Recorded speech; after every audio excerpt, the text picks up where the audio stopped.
welcome back to my YouTube channel. This is EPR Originals. This is another budgeting video. In this video, I'm going to talk a little bit about why I decided to go on this journey on YouTube and keep myself accountable for my budget for 2022. And I'm also going to look a little bit ahead to my budget for January of 2022.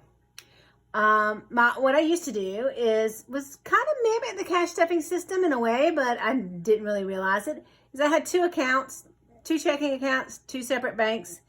That way I couldn't really commingle the funds. And one account was my bill money. Bill money went in, bill money went out. Bill money went in, bill money went out. One of my bills was basically a transfer to savings every month. So that was somewhat of just a general sinking fund. It wasn't for anything in particular, but kind of mimicked it. And this has worked well for me off and on. I get myself to a good point, and then I kind of get a little comfortable with where I am, and I start backsliding, and I'll start, spending money out of my bill money to pay for gas and groceries because I way overspent out of my just general spending fund, or I'll end up putting things on credit cards and then have to struggle to pay them back down again. So I thought maybe videoing this and my journey would help hold me accountable and keep me on track. And I've got myself in a good place again, and I'm virtually debt free. I want to maintain being debt free, and I also want to be able to travel, and I want to be able to retire well. So those are my motivations for going on this journey and staying accountable for it. I'm going to skip ahead a little bit because because I want to explain next what I mean by virtually debt free. I own my car. I have a monthly car payment. It's a 0% interest. I could go ahead and try to push money towards it to pay it off a little bit, but I kind of want to, I don't have any interest on it. So I feel like I can kind of put some extra money into savings and let the savings grow a little bit interest. And my money's working for me, but I'm not losing money not paying it. It's kind of complicated why I'm not pushing myself to go ahead and pay off my car, even though some people probably think I should. I just paid off my mortgage.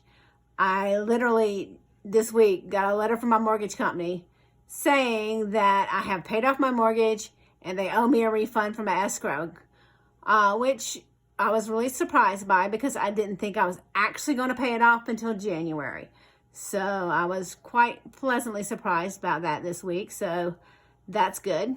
I have a revolving Amazon credit card that I get credit for Amazon purchases. And on that card, I put my monthly subscriptions. I also have my monthly Chewy order for the cats and their food on that. So, and I pay that off every month. So I'm earning a little bit of Amazon credits, and you can buy anything on Amazon. I spend money on Amazon all the time. So that's kind of what that money funds. I owe $500 on American Express, which I could pay it off, but I am doing a great credit card experiment, which I have explained in another video that I'll probably post after this. I'll probably post this one before that one, explaining how I'm going to go about paying off this debt. So that's what I mean when I say I'm virtually debt free. I have my monthly bills. I have, everything, the things that I allocate for my budget that you're not going to see on this YouTube channel, just simply because it's all done digitally, is all my basic utilities. Power, electric, well, that's the same thing, isn't it? Water, my internet, my cell phone, which seems a little weird to me to call those basic utilities, but they are in this day and age. You won't see me pay for any of those things. I have a vacation fund that I contribute to. That comes out digitally. My insurance and taxes on the house and car, again, I keep that digitally. My subscription to the cat food, I told you again, that's Chewy. That comes off that other credit card, so I'm not really going to do that. And my money for my haircuts, which might seem kind of weird to not be stuffing a sinking fund, because most people do stuff a beauty sinking fund.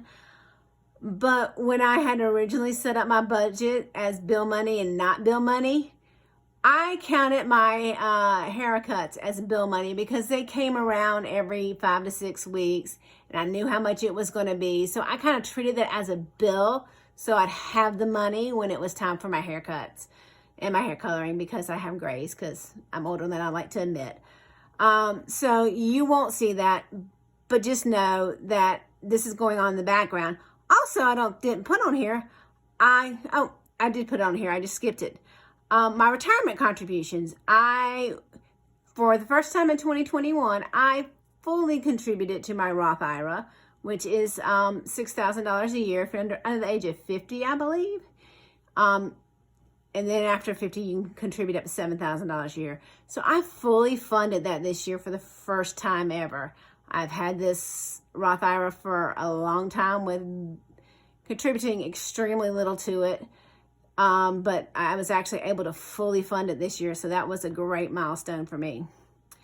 What you're going to see, what things you will see me do is my cash envelopes. If you watched my very first trial run video, you know, I only stuff $60 for grocery every 2 weeks. I get paid every 2 weeks. $60 isn't going to cut it. Only reason why I ate off of $60 for a 2 weeks period of time is I had plenty of food in my freezer. I ate food from my freezer. I'm probably going to keep eating food from my freezer for a little while to try to clean out my freezer, because I kind of realized I need to clean that stuff out and get more fresher stuff in. So $90 a week, every 2 weeks for groceries, $50 for gas, which is more than enough. I filled up $47 last time, just over 2 weeks ago. I will probably have to fill up again tomorrow. So $50 every 2 weeks should be plenty. General spending, I'm not 100% sure $50 every 2 weeks is good, because my trial run involved Christmas week in there. So I did spend a little bit extra money on Christmas week than I would normally spend, even though I did give myself extra. You know, so I don't know how much of that I'm really going to need a little extra of. Lunch money, which is essentially my eating out money, did $30. I'm a little iffy on that. If I'm really good and remember to take my lunch to work every day, $30 would probably be okay for a 2 week time period for me. But I'm not really sure. I did actually do pretty good on my trial run 2 week period. So, I only spent $20. I had $10 left over. So that wasn't too bad. And then extra is $20, which if I had some unforeseen expense or I need a little extra in some area, then, you know, that's what that extra is for. I do get a cost of living pay raise in January. And actually, I'll talk about that when I get to my looking ahead to January. I won't talk about that now. But that is what I plan on stuffing in my cash envelopes. My sinking funds. I have car maintenance. I'm not going to have a cap to car maintenance. Once I get to $1,500, I'll probably pull $1,000 and go ahead and pay on my car. Like I said, at 0% interest. I'm torn about going ahead and paying it off or just making my monthly payments, because there's no interest. Like I said, it's complicated. It's go back and forth. Cat's vet, I will just contribute to that. I have had, this 2021, I have had sick old cats in 2021. And I had a lot of vet bills in 2021. And I also ended up with, I inherited some cats in 2021 that are older, not as old as my sick old cats were. But I know that I'm probably going to have some vet bills in the future few years. And I know how much it cost me this past year with my 2 old sick kitties that are no longer with me. Clothes, I decided to do a $750 cap. You know, it'll be a rotating fund, but I can't see me spending more than $750 at one time for clothes. For dance, I have a $500 cap, which I'm thinking that might be a little high. Only way I'm going to spend $500 at one time is if I need to buy a costume and I have class fees due, and I just decide I want to buy extra stuff for dance, all at the same time. And even I can't see that adding up to $500. So I might decide to roll that cap back down a little bit. Emergency cash is a goal of $1,000. Emergency cash is for those times when you have to have cash on hand, such as a natural disaster. That's the biggest one I have. You know, because sometimes it's hard for people to run credit cards. We had an ice storm here one year, and I was out of gas and I had no cash on me, and none of the gas stations' credit card machines were working. And some kind person, some wonderfully kind person, and if you're watching this wonderfully kind person, thank you so much. It's been years, but thank you so much. I know I thanked you at the time. Gave me $2, put $2 worth of gas in my car so I could get home. So that was, you know, that's kind of why I need emergency cash on hand, is because sometimes you just got to have cash for things and the card just doesn't cut it. Extra vacay, which is, I have vacations already planned, fully funded. I also told you what you don't see me fund, I fund vacations out of that money. Extra vacay is for things I forgot to buy, or if I decide to, or if I end up spending a little more money on things than I thought, you know, for my spending money on trips. So that's what the extra vacay is.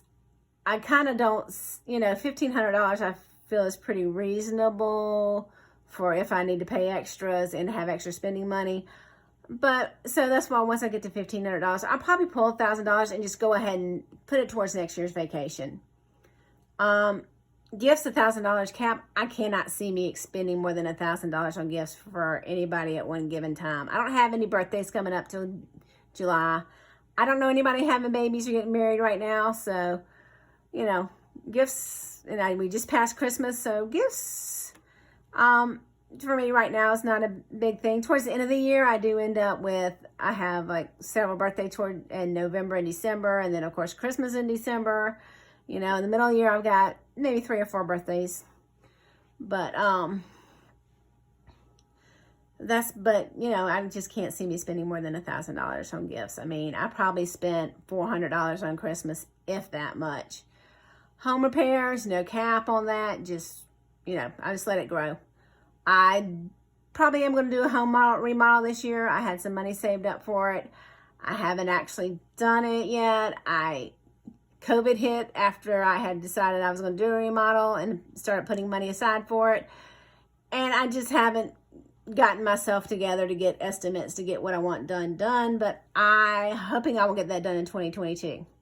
Road trips, I really feel like that's probably a little bit high of a cap. But, you know, my extra rollover will go towards next year's vacation. Self-care, $1,000. I can't see myself spending like money on myself more than $1,000 at one swap. And want, I can't see me anything. The want category is just kind of for miscellaneous stuff that I want. If there's a big item I want or decide I need, then I'll have a sinking fund dedicated for that. And, you know, $1,000 might be a little much for that, but that's just kind of where my starting point is with those.